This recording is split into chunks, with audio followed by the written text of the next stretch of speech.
Hi welcome to our channel. ఆంధ్రప్రదేశ్లోని రైతులకి AP CM Jagan Mohan Reddy గారు శుభవార్తని అందించారు. వైఎస్ఆర్ రైతు భరోసా పథకం ద్వారా అందించే 13,500 రూపాయల పెట్టుబడి సాయాన్ని 16,000 రూపాయలకి పెంచనున్నట్లు సీఎం జగన్ మోహన్ రెడ్డి గారు ప్రకటించడం జరిగింది. దీనికి సంబంధించిన పూర్తి సమాచారాన్ని తెలియజేయడానికి ఈ వీడియోని రూపొందిస్తున్నాము.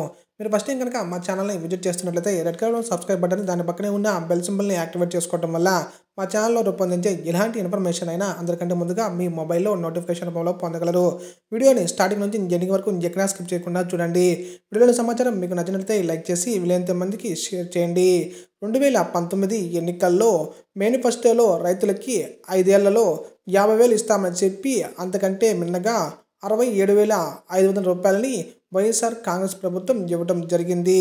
రైతు భరోసా కింద ప్రతి సంవత్సరం ఇస్తున్న 13,500ని 16,000 రూపాయలకు పెంచి 5 సంవత్సరాల్లో 80,000 రూపాయలని రైతులకి ఇవ్వబోతున్నట్లు సీఎం జగన్ మోహన్ రెడ్డి గారు నిన్న ప్రకటించడం జరిగింది. ఈ రైతు భరోసా పథకం ద్వారా అందించే 16,000 రూపాయలని మొదటి విడతగా 8,000 రూపాయలు అంటే పంట వేసే సమయంలో, అలాగే వరి కోతలు కోసే సమయంలో 4,000 రూపాయలు, అలాగే మూడో విడతని సంక్రాంతి కానుకగా 4,000 రూపాయలని అందించనున్నారు.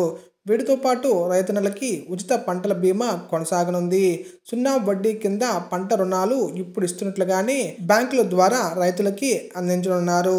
ఈ పెరిగిన వైఎస్ఆర్ రైతు భరోసా 16,000 రూపాయలని తిరిగి వైఎస్ఆర్ కాంగ్రెస్ ప్రభుత్వంలోకి వస్తే ఈ రైతు భరోసా ద్వారా పెరిగిన 16,000 రూపాయలని అందించడం జరుగుతుంది.